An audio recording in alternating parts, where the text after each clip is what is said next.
I felt a pop and then a gush, and I was like, no way.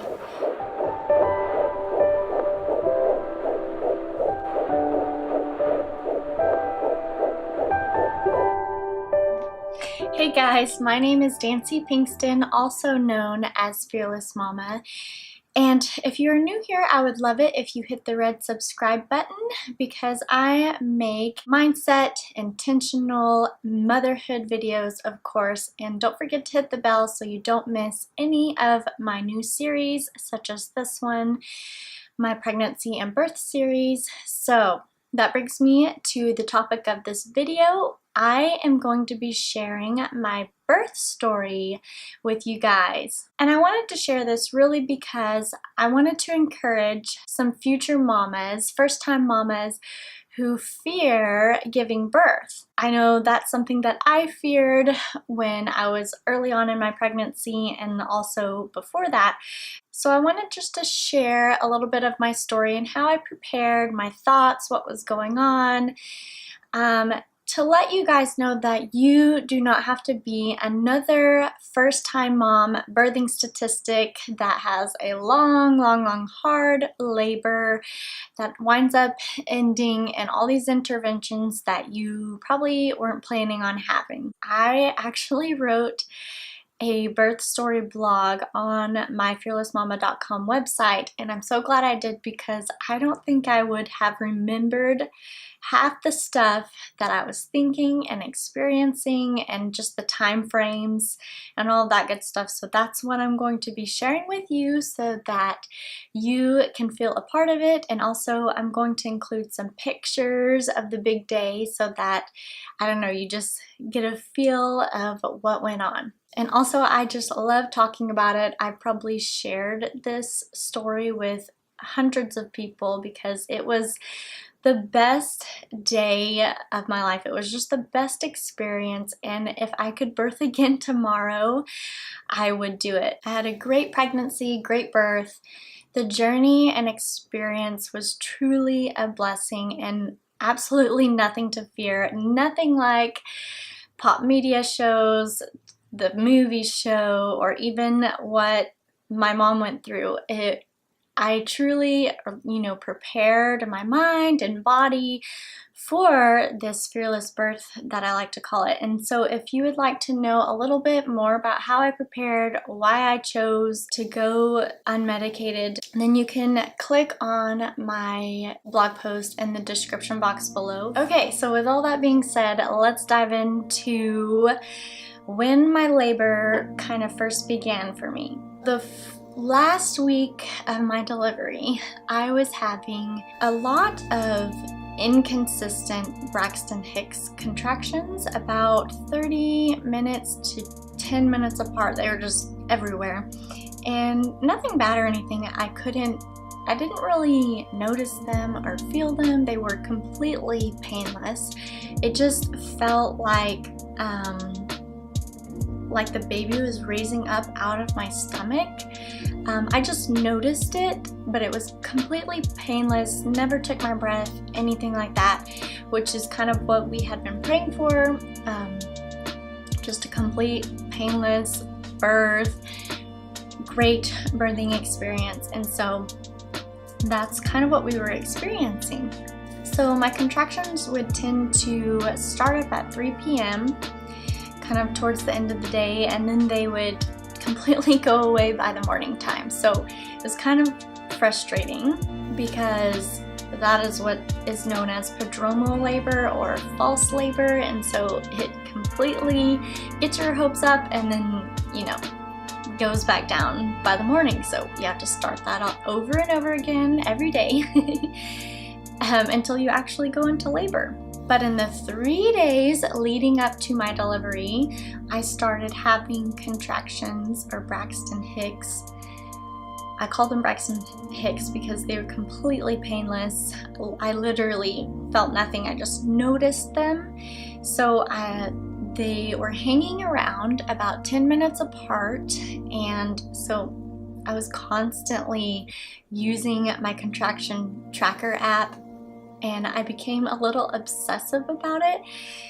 And I noticed that it was kind of stressing me out. It was causing me to use mental energy that I really didn't need to be using, because we had been praying for a clear sign that I was in labor and when I needed to go to the hospital. So I figured out that I was tracking my contractions kind of out of fear, because I did not want to have my baby in the car or not be able to get to the hospital in time, or anything crazy like that. Again, they were completely painless. They were just kind of annoying at that point. They were nothing but an indication of false hope to my family and I, and so yeah, I just completely stopped tracking them. So here I am. I'm past my due date, which, by the way, cannot be for certain. I began to really kind of freak out at that point. At that point, I definitely was starting to get anxious about talking about an induction, because from my research, I just wanted to avoid that so bad, because I just realized how it trickles into all these interventions that Josh and I were trying to avoid during our birth. And so anyways, the day I went into labor, I'm not kidding you guys, we were having a chill Saturday, so I was able to do those 4 spinning babies techniques, exercises, or whatever you want to call them. They don't make you out of breath or anything. They're literally like stretches. I did it throughout the day. Josh and I did it together, because you do need someone to help you. I did it in the morning. We did a set during lunchtime, and then I did another set right before I went to bed. I experienced nothing unusual than what had been happening in the past week. I just kind of felt relaxed and hopeful that this was going to work. That same night, I had my family. I texted my family, okay, here's the deal. This is why I've been installed early labor, I feel like. And I told them that Landry needed to get in the correct birthing position. She was all over the place. And so in order to get engaged, she needed to be in the correct birthing position so that we could move on and progress. So they said they would, they prayed with me, and I just felt like, I felt better that we were in an agreement all together. And I got into bed, and after I told them that, they said yes, they would pray for me, and they all did. And I'm not kidding you guys, I got into bed and I felt her flip into a great position. I didn't feel her hands and feet anymore. I felt like, her back against my belly, and so that was perfect. So I was like, okay, I'm not gonna move in bed. I'm just gonna hopefully have her in the morning and everything is gonna be great. I texted them, she moved, she flipped, and that I was probably going to have her in the morning. I just felt so strongly about that and felt so peaceful. And so Josh prayed for me, and he went back into the living room to finish his football game and finish his bowl of cereal that he was eating. And so he left the room, and I decided to, do my own prayer and little Bible study that I do from the She Reads Truth app. I really began to meditate and think on all that we had prepared for during our pregnancy, all that we built up our confidence for, built up our faith that He was for us and He was going to help our birth plan come to pass. And I really just ended the prayer with, I trust you, I'm ready, I trust your faithfulness. And there was no way that He was going to let me down. I was just so peaceful and so thankful at that very moment. And I'm not kidding you guys. I ended my prayer, and right when I said amen, I felt a pop and then a gush. And I was like, no way. I actually said out loud, no way. And I laughed at how crazy that was that just was. And I was just like, God, you are hilarious. And I just felt so thankful that I just experienced that. And I was like, okay, that was, my water just broke. And so I yelled to Josh, eating his bowl of cereal, and I was like, Josh, I think my water just broke. And he came in, flicked on the light, and he was like, are you sure? I don't know. And he couldn't really see very well. I was laying in bed. I didn't want to move or anything, but I like got up and he could see my nightgown was like drenched. And he's like, oh, okay, yep, you did. So, does this mean we need to go to the hospital now? And I was like, yeah, that's a pretty clear sign to me that we were waiting for. And so we scurried around the house, threw in a few things, cleaned up a bit. We were in the car within 10 minutes, which I'm so glad that I didn't labor at home, because my labor came on so fast. I didn't feel any contractions or anything too crazy in the car, which was a blessing. Josh prayed for me in the car, and while we were driving, I had my labor playlist going, my favorite song, and we just had that blaring. I felt so lucky to have had that experience that my water broke, and to have that such a clear sign that this was go time. You don't want to be in labor and be like, is this real labor? And so I knew that this was labor and that it was go time. So that was such a blessing to have. And that answered prayer just really shot my faith up to the roof. Just knowing that he answered that, he's gonna have me for the rest of my birth. So we arrived at the hospital at about 9:50. So we walked in, we started getting checked in, answering the questions, and you could tell they were kind of like, okay, you know, I'm this first-time mom coming with my water broke, not freaking out or anything. Like, I have a big smile on my face. I'm like, my water broke. And you could tell they're just kind of like, yeah, we'll see. And so anyways, I get checked in, put my gown on, nothing major happening with contractions. I sit in the bed, get all hooked up, and this lady comes in to ask me a bazillion questions. She's sitting there close to the monitors, you know, filling out paperwork, I guess, and she notices how my contractions are like, I'm having like super good, strong contractions, and she was like, are you feeling these? Because these are super strong contractions. You must be like a warrior or something. I was like, well, I can feel them, but it's nothing too bad, because I was like having no problem answering her questions and stuff. So anyways, she goes out, another guy comes in with another computer to answer, I don't know, for me to sign these legal documents, I think they were. And I just remember being like, okay, this is getting pretty intense. Like, I'm like having to, you know, I'm sitting down hooked up to monitors, which I did not want to be doing that during active labor, but it's just part of the process of signing in. Anyways, he's asking me these questions. I have this pen in my hand, and like I'm having to stop and just like really focus on a contraction.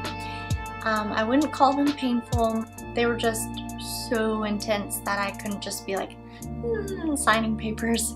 So I felt better like if I pushed up and like loosened some pressure on my bottom, I guess. So yeah, I could only sign these documents in between contractions, and they probably wouldn't have sent someone in there for me to do all that, knowing that I was in such active labor at the time. They probably just, I don't know, thought I was this first-time mom going to be there for 18 hours, and so they probably had no idea how fast it was actually going, but thankfully I was progressing so fast. So I'm finally at the time where I can be checked in, or checked, given an exam to see how far I am so that I can be admitted or whatever.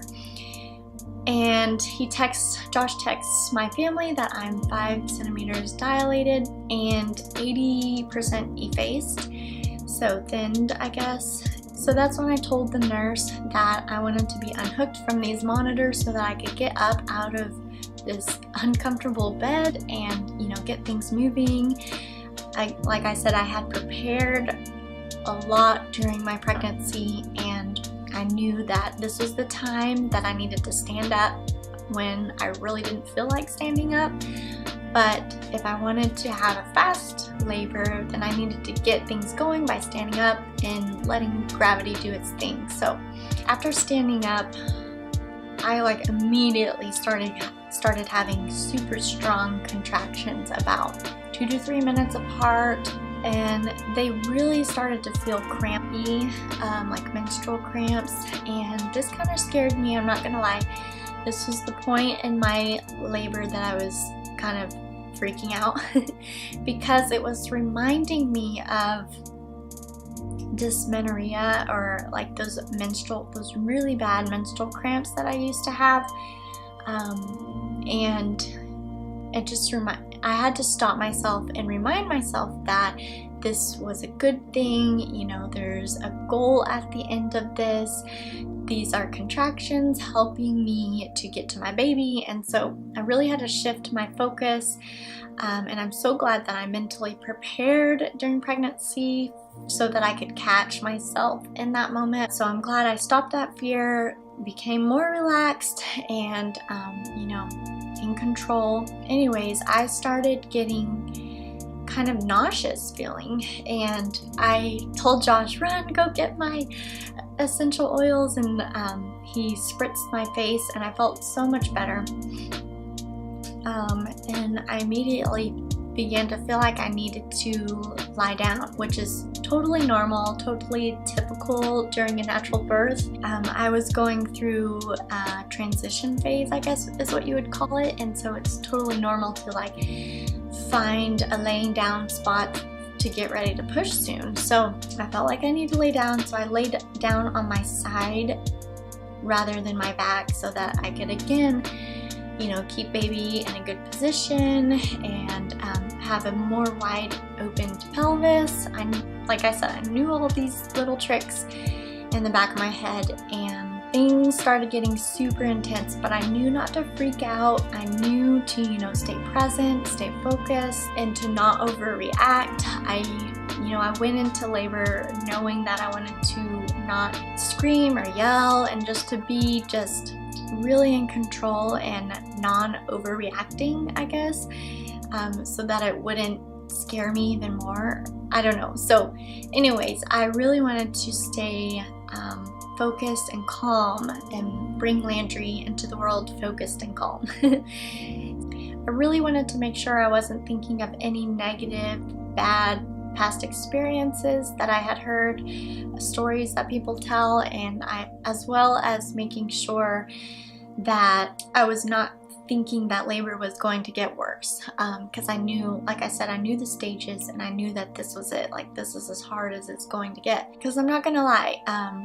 we prayed for a fearless, painless birth, but birth is definitely not a walk in the park. It is something that's intense, something that's hard work, and I believe that you can do all those things without being fearful and without creating this scientific or physiological cascade of, you know, fear and pain and this stalled out labor. Anyways, I go into more detail on that elsewhere, but I really knew not to tense up my shoulders, tense up my pelvis. I knew to relax, and I really just focused my tension on Josh's hand and in my hand. So I really tried to relax like my jaw and relax my abs and my pelvis, just to really make sure that I was opening up quickly and not, you know, doing all that work for nothing by being tense and scared. And Josh was doing so good, you guys. We were really acting as a great team at that moment. I also prayed by myself a lot that Josh would, you know, be that support system for me, and that the Holy Spirit would just tell him exactly what I needed to hear in that moment at that time. And he so was. He would say, he kept saying, in just a little while we're going to meet our baby girl. And it just brought so much joy and just really shifted my focus in labor, because that exact joy that was being sent down from heaven at that moment was our main focus during labor. And it gave us, I'm not kidding, this supernatural strength to just keep moving forward and keep going. Our focus was really never on fear. It was on the love that we had for our daughter and for each other. And that gave me the greatest strength ever. So I asked to be checked at 12 a.m., I believe, and I was 7 centimeters dilated and 100% effaced, meaning I had totally thinned what I was needed to. I just had a little bit more to go to get to the pushing stage. It was such great news to me that I was already a 7 at that point. It made me feel like, okay, my body is doing what it's supposed to be doing, and in such a fast amount of time. Josh and I talked about this later, that our birth seemed like it was just 30 minutes long. There was like this euphoric, all the birthing hormones going on, and it just really slowed down, or I guess sped up time, I don't know. It made it seem like it was going super fast, and that we were just in this bubble of happiness, I guess. So, like I said, I was going through transition, and I really started thinking of my motto, my birth motto, or my labor motto that I was supposed to hang on to when I prepared during pregnancy. I came up with this birth motto, and it was, your grace is sufficient, your grace is sufficient. And what that meant to me was that he was all I needed, and that was really my birth motto, because that helped so much. And I remember Josh really starting to feel the intensity of these contractions and where I was at, and he started praying out loud for me, and that was when I really became silent. I stopped, praying. I stopped saying my motto and speaking my affirmations, my birth affirmations that I had prepared for, and I just became so focused and so within myself that I was just focusing on breathing at that point. And my eyes never opened again, like until she was laying on my chest. I was just so in the zone because things were progressing so quickly. So her head ended up descending down into the birth canal within 10 minutes. I was checked at 12 a.m. and it was about 10 minutes later, I'm not kidding, that I was like, okay, I'm feeling the urge to push, and she's coming now. So I told Josh to tell the nurses that she was coming. There was no one in the room. It was just Josh and I and maybe my photographer. And she was like, oh, yep, she's right there. So she called the doctor, and they were all scrambling around, and it seemed like it took forever for them to get all situated and get things prepared. And I didn't start pushing, like actively pushing. I remember asking, like, is it okay if I push? Because I don't think I can hold this back. My body like really was taking over, and I remember thinking, okay, this is the moment where I can tense up and let go of control and just let my body take over and do its thing. So I thankfully decided to just let my body do its thing and started involuntarily pushing, and so I went ahead and pushed too because I felt like it was helping. They finally got all set up, and my nurse started kind of telling me how to push and all that. And so after they told me that she was indeed coming, Josh reminded me, in just a little while we're going to see our little girl, so we're almost there. And it gave me such encouragement and hope, because I knew I had gotten past the hard part, the transition phase, and we were about to meet our little girl. So at that point, when I started to bear down and push, they kind of told me that I wasn't making much progress and that I needed to lay on my back. And I wish I wouldn't have listened to them. I should have just done what I felt was comfortable and what I wanted to do, but they just were bugging me about it. So I laid on my back and started pushing again. So anyways, with each push, I was thinking in my head to just like use my abs and to, you know, make sure everything was loose down there, and you know, make sure I wasn't pushing too hard so that I could prevent tearing. But it was like they could see that I wasn't doing something right, or that I was giving up too soon with pushing, and so they kind of were like, no, or keep going. And so it made me feel like this pressure of, you know, getting Landry out faster. But when I look back at it, I should have just taken my time and, you know, let my body stretch and open up and stop pushing when I felt like I needed to stop pushing, because I did tear a little bit, but nothing crazy. Just like, I think it's just a 1.5 degree tear, which I think you can go to a 5. So nothing crazy for a first time mom, but I always wonder like if things would have been different if I wasn't on my back, and if I would have just pushed how I wanted to push, and took my time. So there's that. But so anyways, I took their advice and finally started pushing longer and stronger. And I remember thinking, I am so thirsty. Like that was my biggest complaint during that time. I remember thinking to myself, like, I need a drink of water. But this is pretty awesome. I must have been in like that euphoric pain, you know, the birthing hormones kicked in, and I just was like, I can't feel any pain, and this is awesome, and my eyes are shut, and I'm just thinking this to myself. So finally, I catch my breath. I was so out of breath, and I got this big deep breath, and I held it for as long as I could, and still kind of pushing lightly. I didn't want to pop a blood vessel or anything, but I held that push a little longer than I was before. And finally, after just 20 minutes of pushing, Landry Lane Pinkston was born. 6 pounds, 12 ounces, 18 inches long. She was born at 12:51 a.m. in just 3 hours of labor from the time my water broke to then on September 17th, 2017. And they plopped that little girl on my chest, and I just remember my eyes were still shut. I heard her.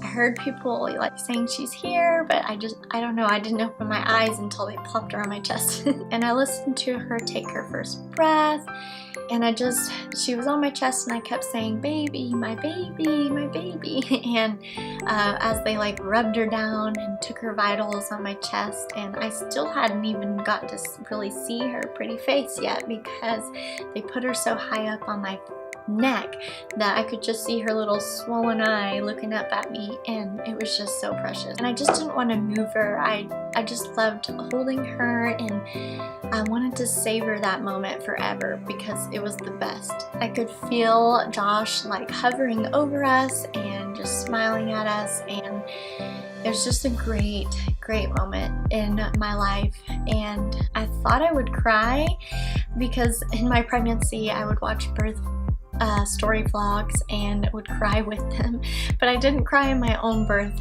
and I just think I was just so happy and so excited that she was here that I didn't have those tears of joy.